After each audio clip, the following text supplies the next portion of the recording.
Buenos días, general. Buenos días. ¿Qué tal, secretaria? Doctora, ¿qué tal? Buenos días. Comisario, buenos días. General, buenos días.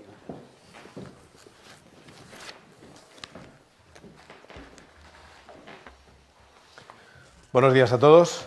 A punto de dar las 12 del mediodía, una hora menos en Canarias, comienza la rueda de prensa de los responsables técnicos de los ministerios competentes. Como cada mañana, les acompañan la doctora María José Sierra, jefa de área del Centro de Coordinación de Alertas y Emergencias del Ministerio de Sanidad. María José Rayo, secretaria general de Transportes y Movilidad. El general Miguel Villarroya, jefe del Estado Mayor de la Defensa, el comisario principal José García Molina, subdirector general de Logística de la Policía Nacional, y el general y jefe del Estado Mayor de la Guardia Civil, José Manuel Santiago Marín. Doctora, muy buenos días. Muy buenos días. Bueno, pues como viene siendo habitual, cada día les resumimos los últimos datos notificados sobre coronavirus que, como saben, están en la página web del Ministerio con mucho más detalle. Al cierre de datos de ayer por la tarde se habían notificado 4.576 casos nuevos y con ello el total acumulado de casos es de 157.022. En base a estas cifras, el incremento en el número de casos es hoy de un 3% respecto al día de ayer y podemos decir en este sentido que continuamos con la tendencia descendente que ya venimos observando y les vamos comunicando.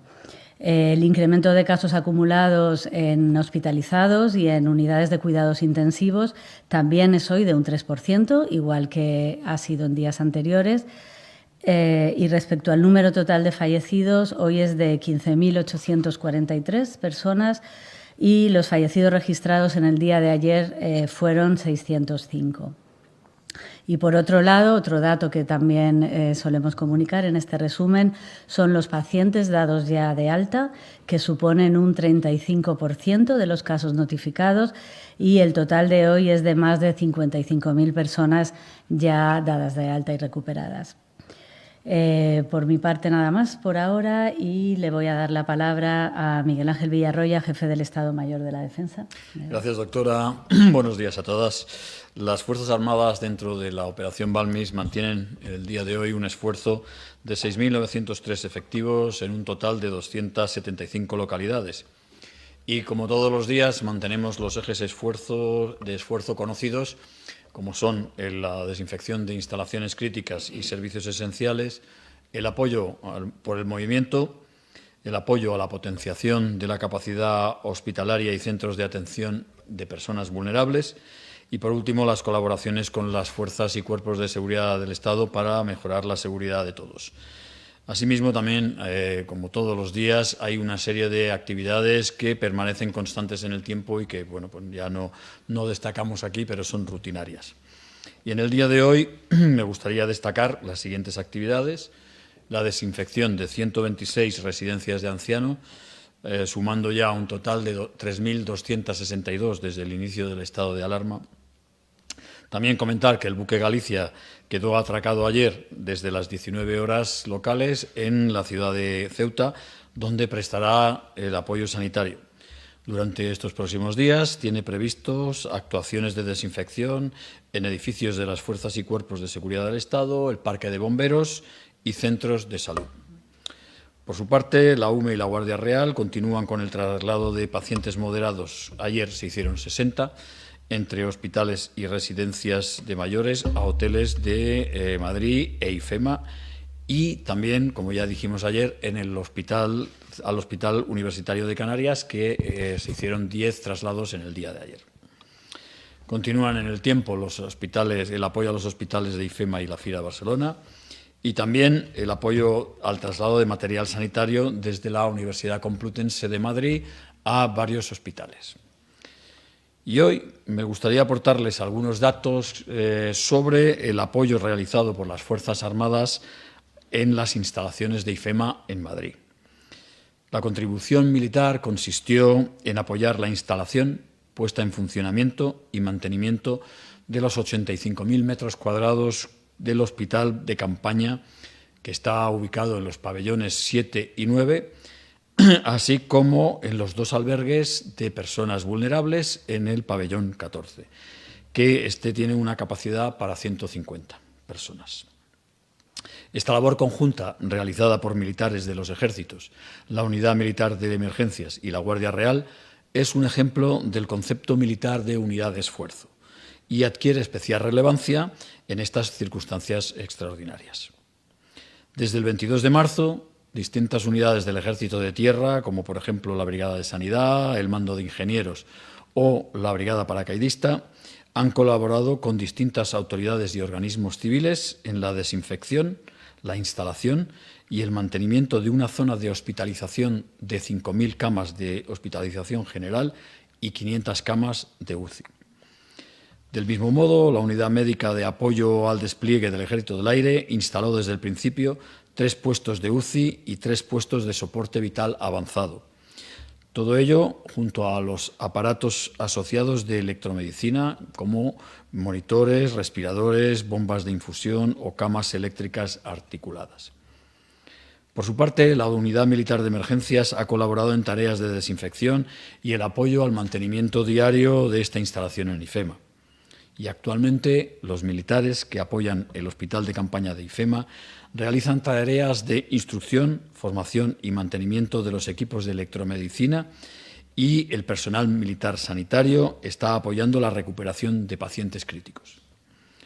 Como es fácil entender, una parte fundamental de este tipo de instalaciones es la logística.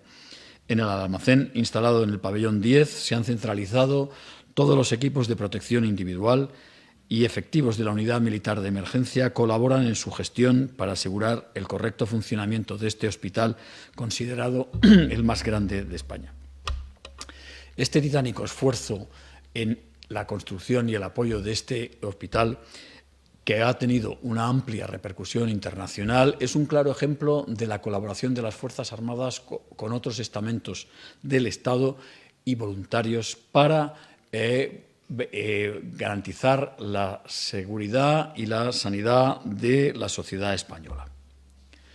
Es un claro ejemplo de que todos juntos, militares, civiles, administración del Estado, administración local, pueden, trabajando juntos, derrotar esta amenaza del COVID. Pues no tengo nada más. Muchas gracias.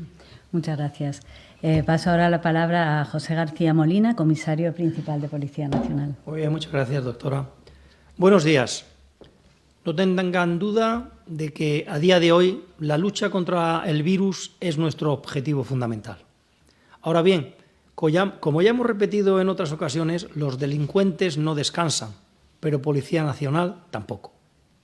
No bajamos la guardia y seguimos ejecutando el Plan General e Integral de Seguridad que contemplan acciones planificadas y programadas en la lucha contra el terrorismo, la delincuencia organizada, la ciberdelincuencia, contra la trata de seres humanos, las redes de inmigración ilegal o las organizaciones de narcotraficantes. Y como ejemplo, citarles una brillante operación llevada a cabo recientemente por Policía Nacional. Nuestras unidades especializadas en la lucha contra la trata de seres humanos han desarticulado una red internacional que explotaba sexualmente a mujeres, siendo liberadas 12 víctimas en Córdoba y en Jaén, alguna de ellas menor de edad. La organización desmantelada continuaba su actividad incluso tras haberse decretado el estado de alarma. Y es que, a pesar del confinamiento, muchos clientes solicitaban los servicios sexuales acudiendo a los pisos en los que se encontraban las mujeres o reclamaban que éstas se desplazasen a sus propios domicilios. Han sido detenidas 7 personas como presuntos autores de delitos de organización criminal, trata de seres humanos, delitos relativos a la prostitución, favorecimiento a la inmigración clandestina y contra la salud pública. Queremos aprovechar la ocasión para recordar que Policía Nacional cuenta con una línea telefónica 910 50 90 y el correo electrónico trata@policia.es para facilitar la colaboración ciudadana y la denuncia de este tipo de delitos, siendo la comunicación en todo momento anónima y confidencial y no quedando reflejada la llamada en las facturas telefónicas. En cuanto al número de detenidos y actas redactadas, en las últimas 24 horas el número de personas detenidas ha sido de 72, que ya hacen un total de 1.696 desde que entró en vigor el Real Decreto. Y esto supone un incremento del 4,4% con respecto al día anterior. Respecto a las sanciones, en las últimas 24 horas se han tramitado 4.888, lo que hacen ya un total de 120.164 desde que comenzó el estado de alarma. Y esto ha supuesto igualmente un 4,2% con respecto al día anterior.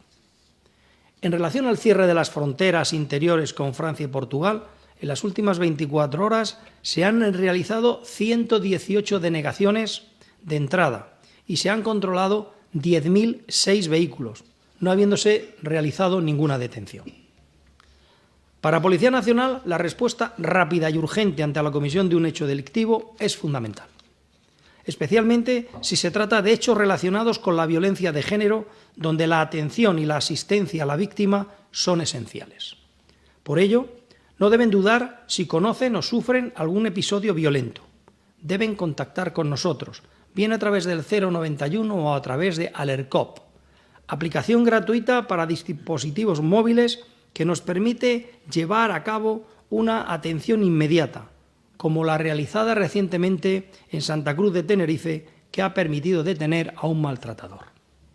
La denunciante utilizó Alercop para emitir 2 avisos de alerta en apenas 3 minutos, lo que activó el protocolo establecido por Policía Nacional en la localidad tinerfeña.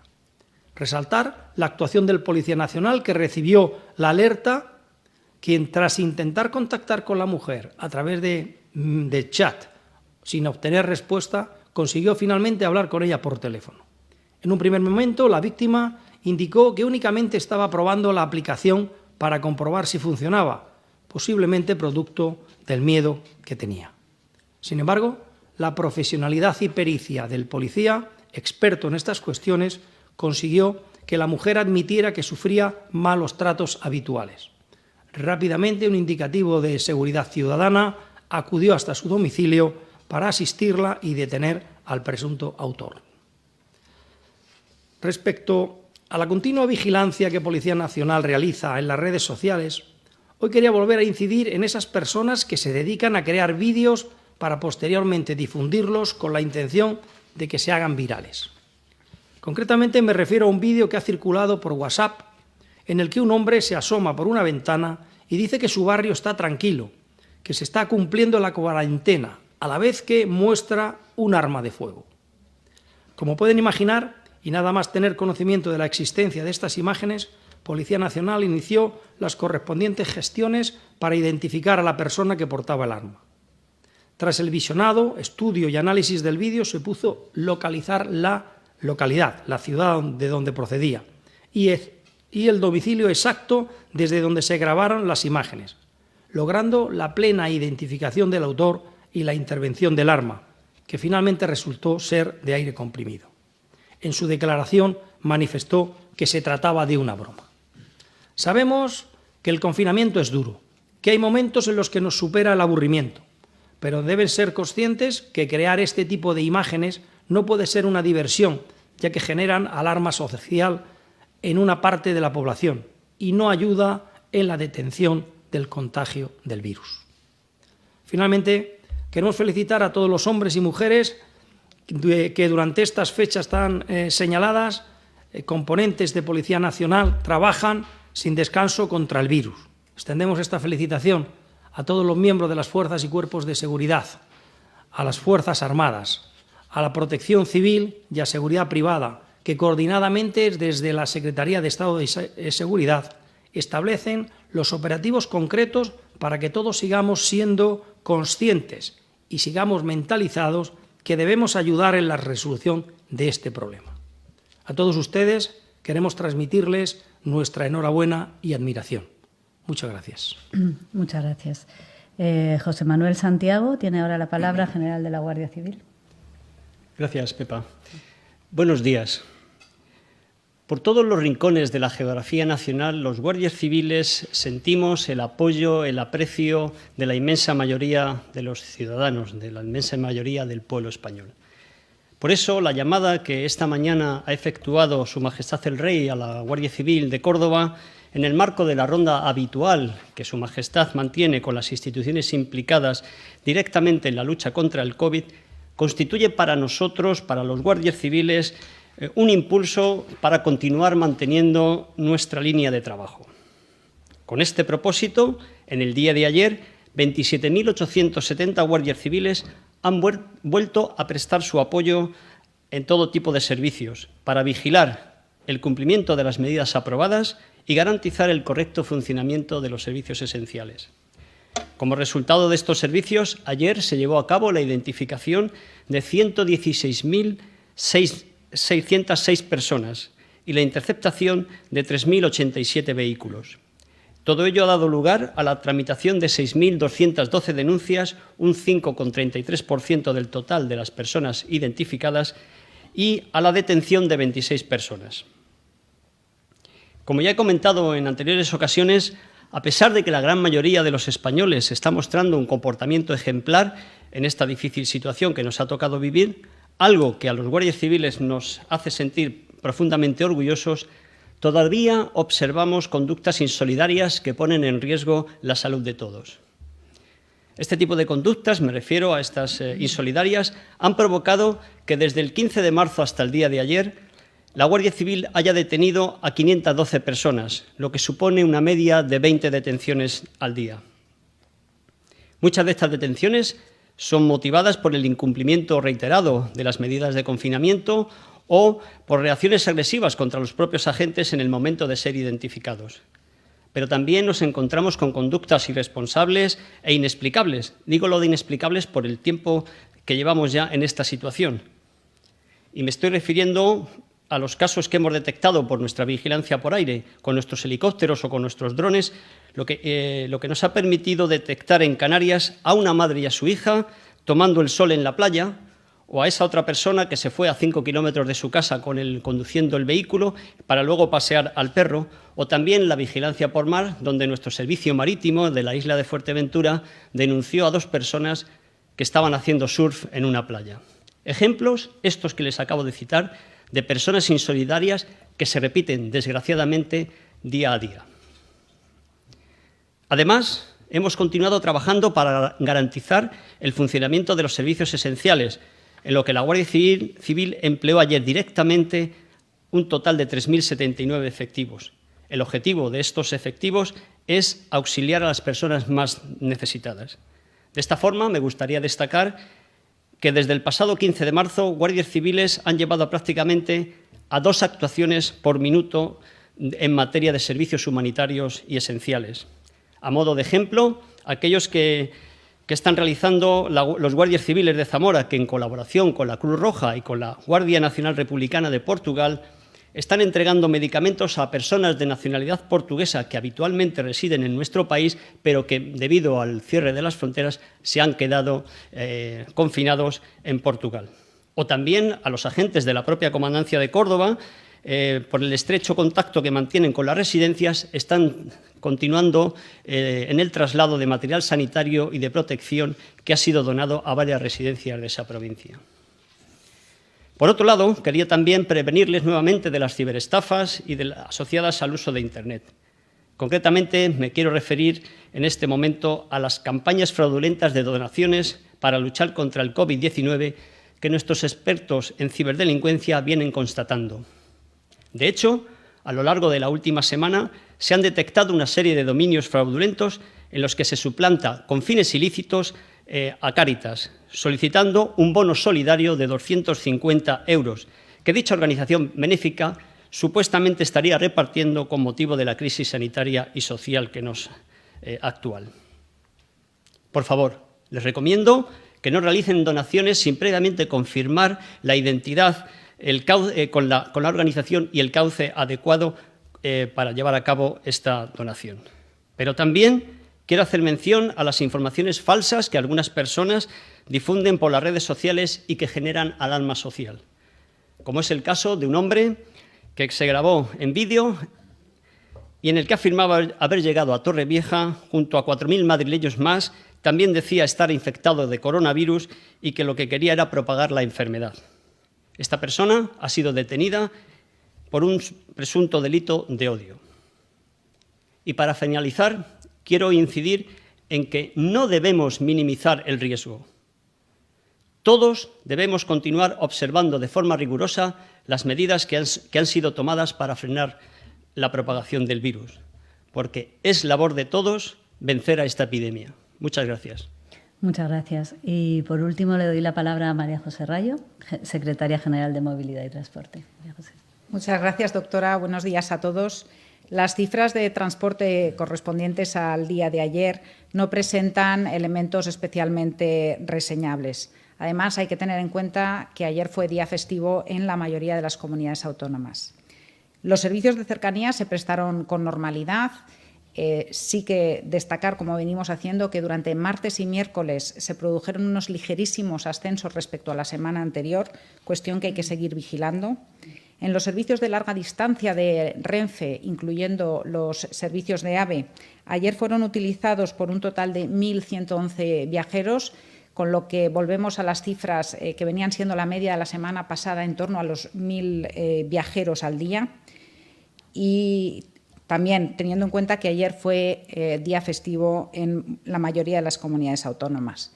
En los transportes de autobús de larga distancia seguimos con cifras prácticamente testimoniales, ayer en el entorno del 1% respecto a un día normal del año pasado, coincidentes con las que tuvieron lugar el domingo pasado.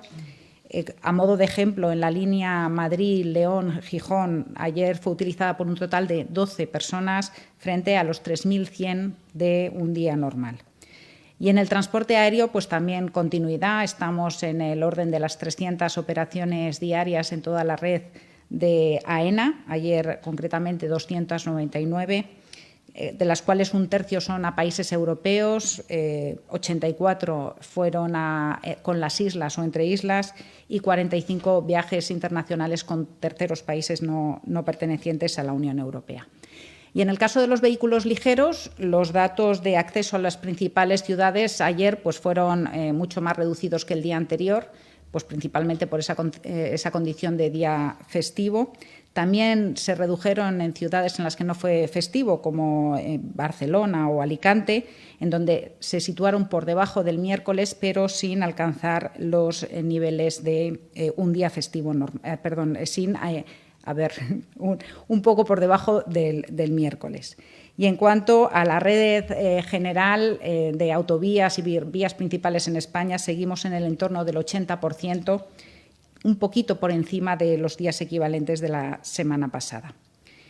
En el movimiento interno de las ciudades, gracias a los datos que aporta en los principales ayuntamientos a la Dirección General de Tráfico, se mantiene una reducción del nivel de movilidad en torno al 78%, que básicamente es el mismo que lunes y martes.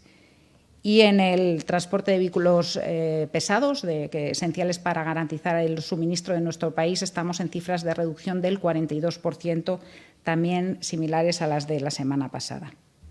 Informar, por otra parte, que hoy se ha publicado en el BOE resoluciones de la Dirección General de Transporte Terrestre y de la Agencia de Seguridad Ferroviaria relativas al transporte de mercancías peligrosas para flexibilizar los plazos de los certificados y las inspecciones y clarificando las condiciones en relación con el transporte y embalaje de los desechos sólidos médicos o clínicos para garantizar la adecuada seguridad durante todo el proceso de transporte.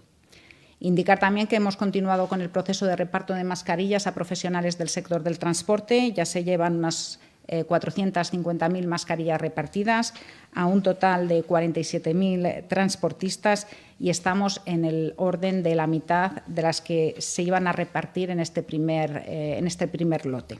Además, hoy van a llegar otro 1.000.000 de mascarillas que empezarán su distribución a partir de mañana y en este segundo reparto se va a incluir a todos los profesionales del transporte de los servicios que dependen de comunidades autónomas y ayuntamientos.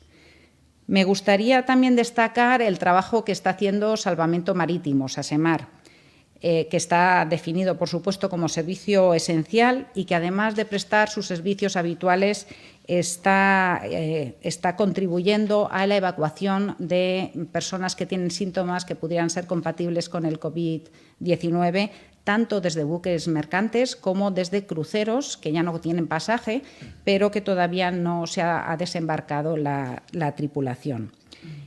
Además, Salvamento Marítimo está haciendo el seguimiento de un pesquero que puede tener un caso positivo y que se encuentra en el Atlántico, camino de aguas españolas. Y antes de finalizar, y casi como un dato anecdótico, me gustaría destacar que la situación actual de confinamiento está llevando a un descenso en lo que se llama el ruido cultural en los registros de las estaciones de la Red Sísmica Española y de la Red de Vigilancia Volcánica de Canarias, que dependen del Instituto Geográfico Nacional, que forma parte del Ministerio de Transportes, Movilidad y Agenda Urbana. Y concretamente en las estaciones que se encuentran más próximas a infraestructuras o a poblaciones. Este ruido cultural es el que tiene su origen en causas humanas, como pueden ser las obras o el uso de las infraestructuras o la industria. Y esto lo que ha derivado es que se puedan medir de manera mucho más limpia, mucho más nítida, pues los breves, o sea, los movimientos sísmicos de pequeña intensidad, por supuesto, al haber desaparecido toda esa señal que constituye un ruido. Y además se nota la diferencia a partir del día 27 de marzo, en que comenzaron las medidas más drásticas de confinamiento. Y esto es una prueba más de que, en este caso, con mediciones absolutamente científicas, de que el confinamiento, de que la sociedad española está respondiendo con mucha disciplina a las medidas de reducción de movilidad y de actividad. Y para terminar, un agradecimiento especial desde el Ministerio de Transportes, Movilidad y Agenda Urbana a los cuerpos, al Ejército, a la Unidad Militar de Emergencias, que está procediendo todos los días a la desinfección de estaciones, aeropuertos, partes de los puertos, o sea, todas las infraestructuras críticas que son esenciales para garantizar esos servicios esenciales del transporte. Así que, aprovechando la presencia del jefe del Estado Mayor de la Defensa, el general Villarroya, pues desde aquí todo el agradecimiento de los representantes del Ministerio de Transportes. Muchas gracias. Muchas gracias, María José. Pues si hay preguntas por nuestra parte. Vamos a ellas. Pero por saciar una curiosidad, ruido cultural, por tanto, es todo ruido producido por la actividad humana. Exacto. Gracias, María José. Bueno, pues vamos a comenzar la rueda de prensa anunciando antes que a partir de la 1:30 o 2, horas siempre aproximadas, tras la finalización del Consejo de Ministros, que hoy se reúne de manera extraordinaria, comparecerán en esta sala de prensa con preguntas directas de los periodistas la ministra portavoz y ministra de Hacienda, María Jesús Montero, y el ministro de Sanidad, Salvador Illa. Comparecencia de la ministra portavoz y del ministro de Sanidad. En cuanto finalice el Consejo de Ministros, podemos aproximar la hora en torno a la 1:30. De momento, preguntas para el comité técnico, los responsables técnicos de los ministerios competentes. Hay, doctora, muchas preguntas relacionadas con la vuelta al lunes. Muchos medios de comunicación, cito varios. Antena 3 Noticias se pregunta cómo deberá ser la vuelta al trabajo a partir del lunes, qué recomendaciones deberán seguirse. El País, qué probabilidad hay de que la vuelta al lunes de la actividad aumente de nuevo los contagios.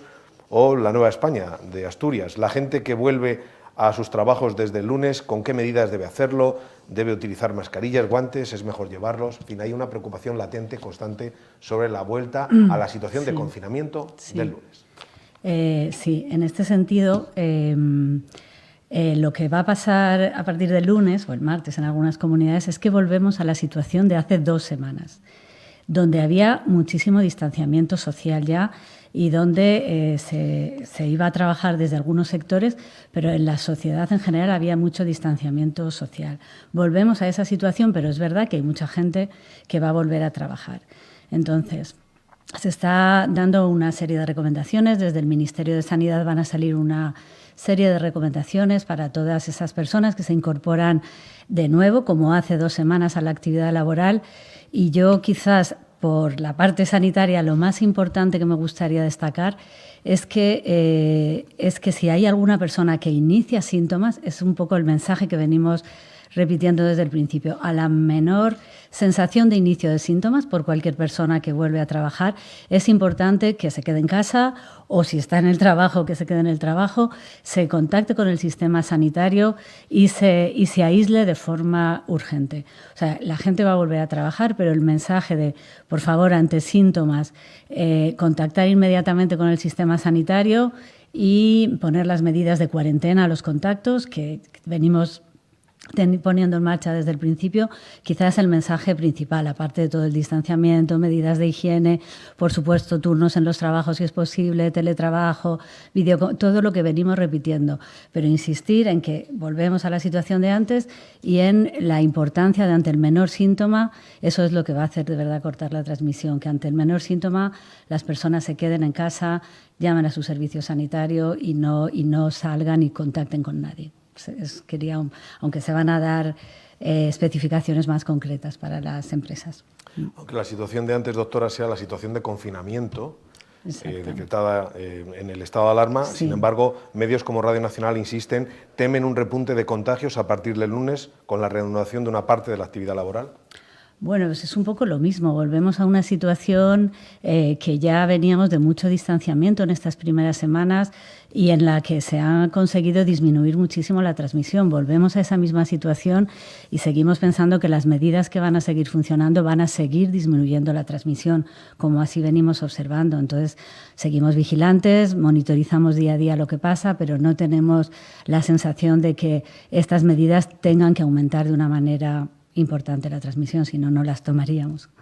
Para los responsables de las fuerzas y cuerpos de seguridad del Estado, pregunta Cambio 16. Ante la reanudación de determinadas actividades, ¿han recibido nuevas instrucciones para controlar los desplazamientos? ¿Son válidos los certificados de empresa emitidos a tal efecto en la primera fase del estado de alarma? Bueno, realmente, como bien nos explicaba la doctora, volvemos a una situación de lo que ocurría hace 15 días.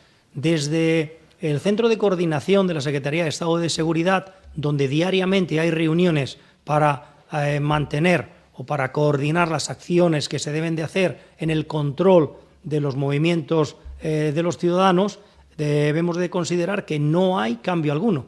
Para nosotros es una situación ordinaria. Ya por sí mantenemos los dispositivos de prevención de seguridad ciudadana reforzado con la presencia o el control de aquellas personas que se van a mover en las ciudades. Indudablemente tenemos que recordar que pequeños sectores nuevamente vuelvan a la actividad productiva no supone que todo el mundo pueda salir a la calle, ni mucho menos. Seguimos en fase de confinamiento, seguimos en el estado de alarma y, por tanto, nosotros seguiremos ejerciendo nuestra función de control y de prevención de que las personas no se relajen en esta nueva situación. Doctora, News Diario le pregunta, teniendo en cuenta las estimaciones sobre el tiempo de incubación del virus y el que pasa del contagio hasta el fallecimiento, si se produjera, ¿los nuevos positivos y fallecidos que vemos estos días se contagiaron después del 15 de marzo, después del comienzo del estado de alarma? En ese sentido, OK Diario también pregunta por qué un mes después del inicio de la expansión de la epidemia el número de contagios en España continúa alrededor de los 5.000 diarios. Sí, para esto hay que tener en cuenta la dinámica de las enfermedades infecciosas y en concreto de este virus. Desde que una persona entra en contacto con el virus hasta que si empieza a desarrollar síntomas, pueden pasar hasta un máximo de 14 días. Desde que inicia síntomas, al principio pueden ser muy leves, hasta que contacta con el sistema sanitario, lo que estamos viendo es que suelen pasar otros días. Además, los casos, como muchas veces hemos dicho, sobre todo se están diagnosticando en los hospitales. Estamos viendo los casos cuando llegan al hospital y ahí es donde se están dando la mayoría de los casos confirmados. Entonces, todo este periodo han pasado hasta un máximo, suele ser menos, pero hasta un máximo de 14 días desde la infección al inicio de síntomas, desde el inicio de síntomas hasta el contacto con el sistema sanitario, desde el contacto con el sistema sanitario hasta que nos lo notifican, porque se va recogiendo la información y lo notifican. Entonces, es verdad que estamos viendo ahora los casos notificados que se han infectado a lo mejor hace 2 semanas, incluso más. En ese sentido, lo que nosotros hacemos es hacer una vigilancia por inicio de síntomas y ahí es donde vemos de una manera más precisa, y esos informes también están publicados, la evolución de los casos. Y ahí sí que estamos viendo el inicio de síntomas y estimando la cantidad de personas con modelos matemáticos que podrían estar ahora iniciando síntomas, ahí es donde vemos que realmente las curvas están bajando.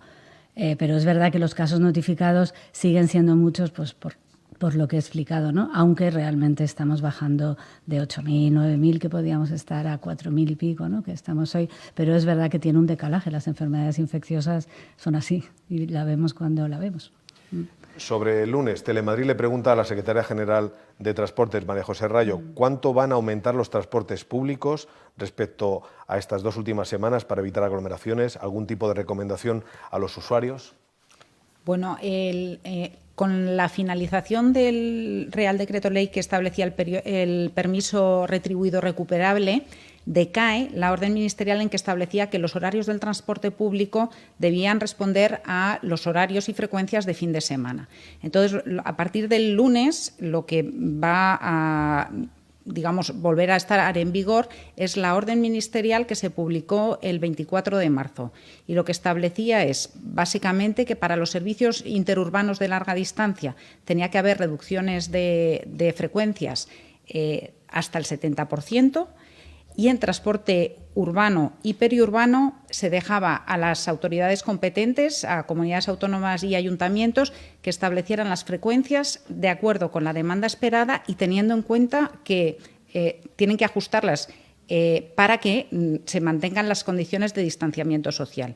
Y eso también, en lo que son competencias del Ministerio de Transportes, es lo que se va a hacer en los servicios de cercanía. Se incrementarán los servicios en hora punta y se mantendrán en un 50% en el resto del día.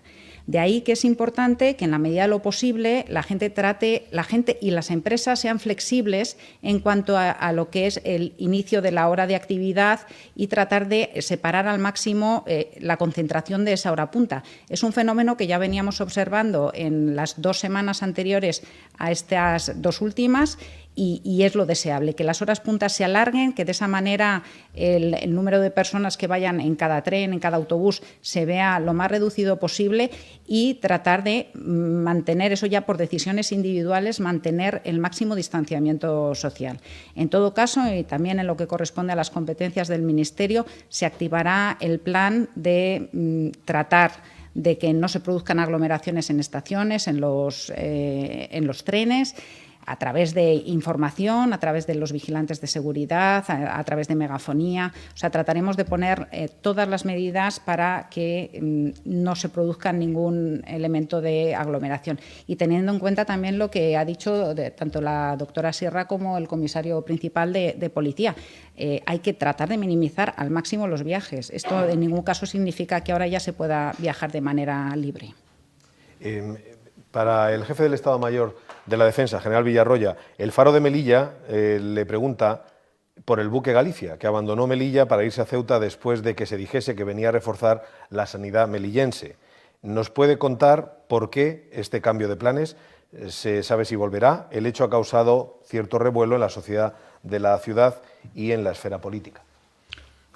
Bueno, pues el buque Galicia fue allí a requerimiento de las autoridades locales y, de acuerdo con esas autoridades locales, se ha visto que ya no era necesario, puesto que la situación en Melilla había mejorado de forma sustancial. La dotación del barco y todo el contingente que llevaba pues han estado haciendo labores de desinfección, labores de apoyo a la sanidad local, y a la vista de la situación pues se ha trasladado el buque a la ciudad de Ceuta, que también estaba solicitando la presencia de buques de este tipo.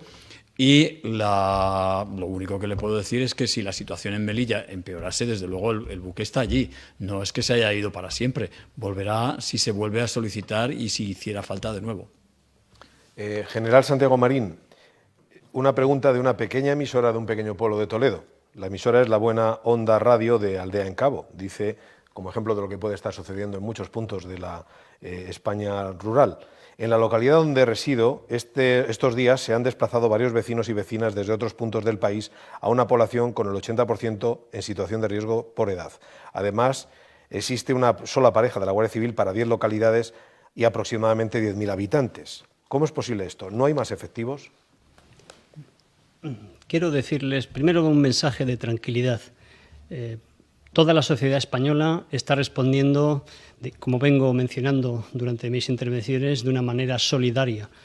existen casos, y este puede ser uno de ellos, en los que no descartamos que se pueda haber producido lo que entendemos como un éxodo, pero todo esto se debe haber producido antes de que se decretara el estado de alarma.